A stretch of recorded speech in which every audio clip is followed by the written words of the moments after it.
Alright folks, Pitching Against 88, we are back. Playing Criminal Case on Facebook. Let's head on to chapter number 2. Where Margaret Littlewood decided to escape. Yep. Wait, you've lost one of the people you're supposed to look after? Oh, I can see you take this very seriously. Well, I haven't lost her. I'm pretty sure I know where she went. She sometimes wanders to the tailor shop by Landmark Park. She thinks she can buy blue ribbons there. Usually it was Sam who helped me fetch her, because that's where he used to buy all his suits. Obviously he can't, and I have to look after the other residents. Alright, say no more. We'll go fetch Margaret for you. Let's go, Secret Agent Ace. Why is there no employee in sight? My dog was more attentive, whispered his name, and he'd come running from a mile away. Such a good... Oh, here you are, Miss Littlewood. Nurse Bradley was worried about you. You're not supposed to leave the home alone. Pish posh, I'm just here to buy some of these ribbons. If anyone would actually help me. Miss Littlewood, I'm afraid those are neckties, not ribbons. This is a men's tailor shop. Secret Agent Ace, I'll take Miss Littlewood back to Shady Hollow. While I'm gone, you should have a look around the shop. I agree. After all, we know our victim often came here. There might be a new lead.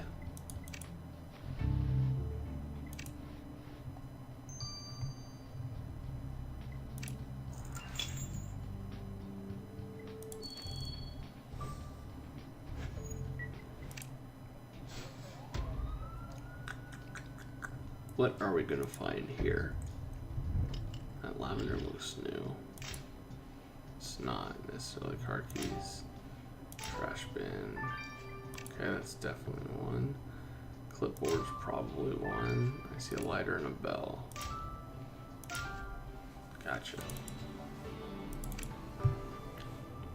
Yeah, Margaret Littlewood has lost her ever-loving mind.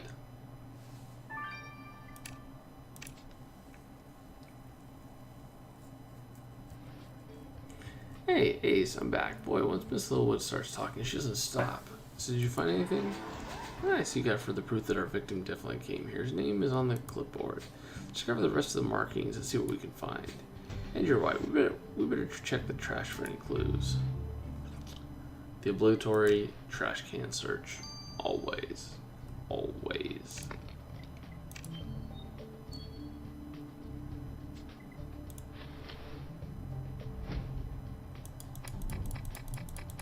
Yeah, a couple people have been thinking Margaret's faking this whole thing. She could be. She very well could be. That's disgusting. That's disgusting. How did that denture end up in the trash? Well, you're right. Martine told us the victim wore a denture, and he didn't have it when we found him. Let's get these teeth to the lab and see what Amir can find. Yeah, Aurora, you should totally draw Ace fan art.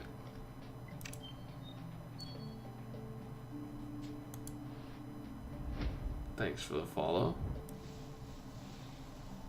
Oh.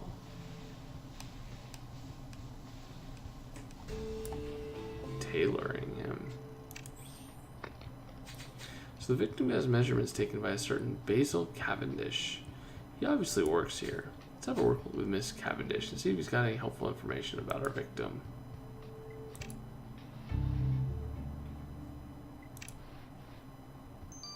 They've had to add Amir do more because I forget the other guy's name was stuck in virtual reality. Rupert. Mr. Cavendish. Sam Che was murdered earlier today. We understand he was a customer of yours? Oh, good heavens. Sam was murdered? Why on earth would anyone do such a thing? Dude, his eyes, he looks creepy AF. That's what we're trying to figure out. Did you know Mr. Che well? Quite well. Sam was a client of my family shop for decades. He saw me grow up, from fetching the sisters from my father to tailoring here myself.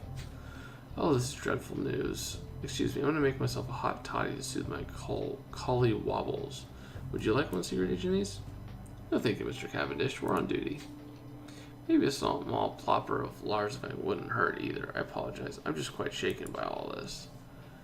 Dude, he is way up on my suspect list. He looks creepy.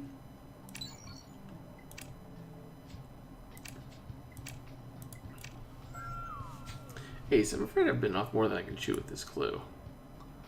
What do you mean, Amir? It looks pretty simple to me. Either it's the victim's denture or it's not.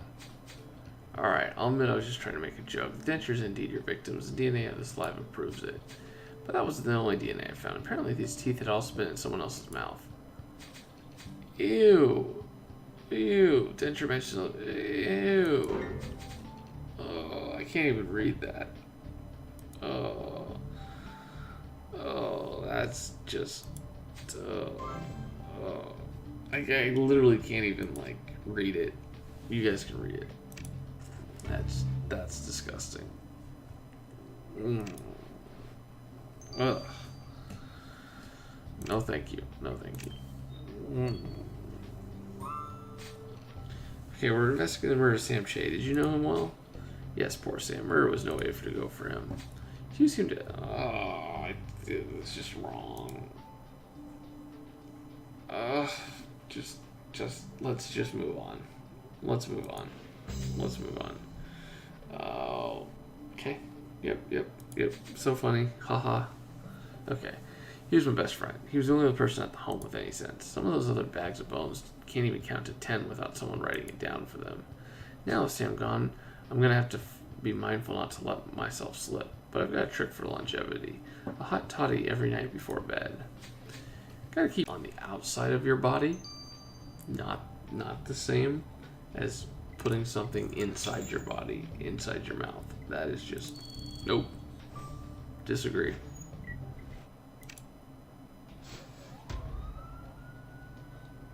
That is disgusting. That is probably one of the most disgusting things from Criminal Case right there.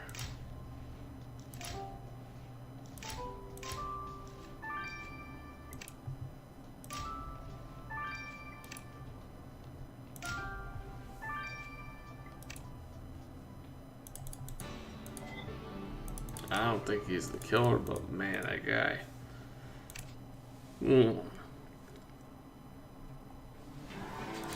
Oh, shoot. Sorry, I'm still shook.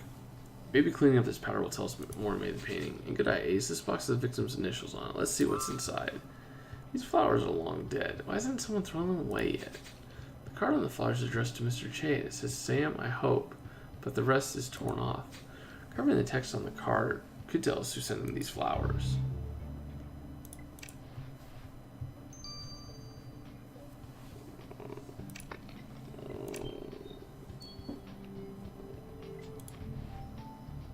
Oh shoot.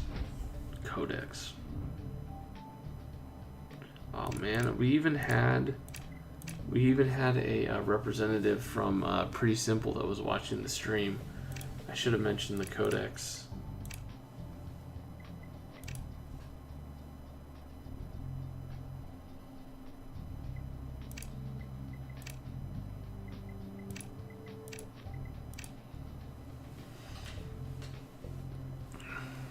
Should have told him about it.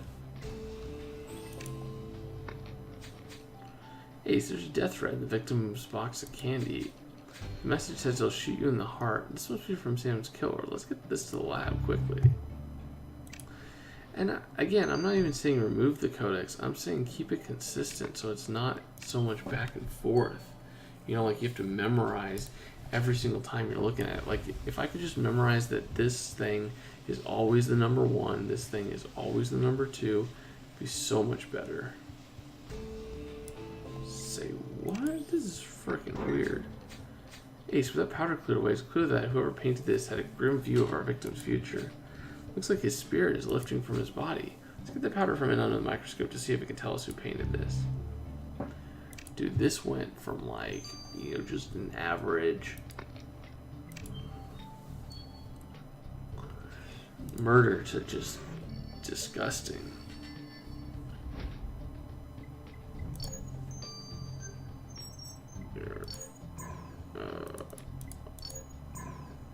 Nope, this one? Okay.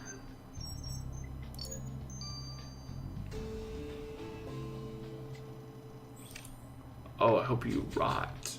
Ah, those dead flowers were some Mr. Che's daughter. Oh dear, that's not good. Gregory Ace, I didn't expect the victim's daughter to wish him ill, but it appears there was bad blood between them. Let's go ask Mr. Che about this. Wow. Who isn't shocked that his daughter is actually not that happy with the guy? I mean, let's be real.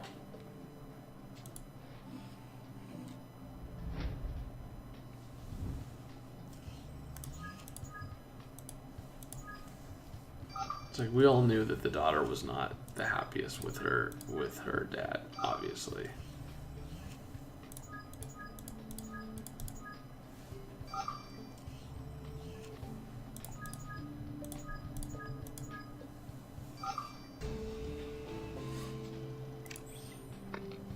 So Ace, the painting of our victim was covered with a type of cleaning powder specifically used on bedpans. Well, that's lovely. You're right, Ace, though. The residents at Shady Hollow don't clean their bedpans themselves. Nurse Bradley probably does. Considering how gloom that painting is, there's no question she's the artist. Let's go talk to her.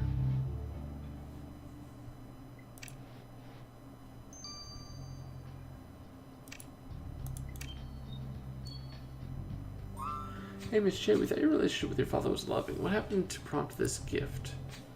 Well, I'd like to see how you'd react when learning your father cut you out of his will. I visited him at Shady Hollow every day since he moved in. I did everything to make sure he was cared for. What do I get in return? Nothing. Well, that must have been disappointing. Who did your father leave the money to? He wouldn't say. I thought he trusted me. I feel totally betrayed. Ever since he told me I wasn't in his will, I've needed a hot toddy or two to get to sleep. I've also increased my Lars Xanax dosage because I get panic attacks, and all the stress has made them worse. Now I can't live with myself knowing the last thing I did before he died was send him a bunch of dead flowers. I was so angry. Yeah, that's interesting. I don't know.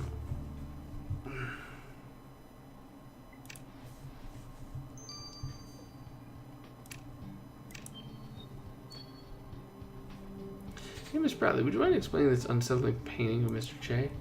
Oh, it's one of my favorites. Isn't it beautiful? When the residents are having quiet time, I like to paint their portraits. It's such a peaceful activity. For a bit of artistic inspiration, I sometimes pour myself a hot toddy. Don't tell anyone. Well, Miss Bradley, it's one thing to paint for pleasure, but why on earth did you paint this man's spirit leaving his body? Well, I could see Sam's sadness at being here. He went on frequent walks to escape, and I don't blame him. He may have been healthy for his age, but he knew as well as anybody that his time was coming. We all run out of time eventually. I offered him some Lars and Xanax to help him relax into his transition, but he refused, and that's too bad. It always worked for me. For your sake, Miss Bradley, I hope you didn't decide to take his relaxation into your own hands. I think it's either her or the tailor.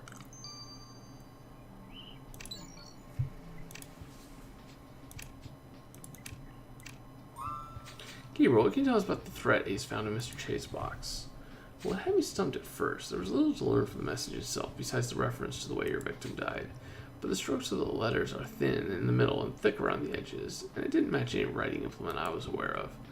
There were also spots at the end of some of the strokes that had a mark made by something like a spongy applicator.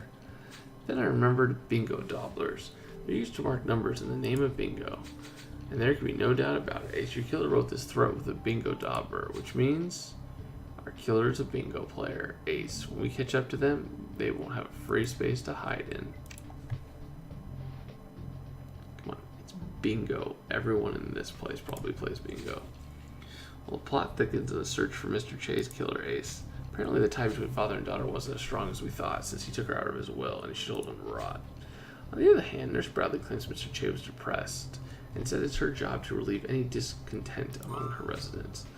But would she have gone as far as 7 bullets to the chest to relieve Mr. Che of his depression?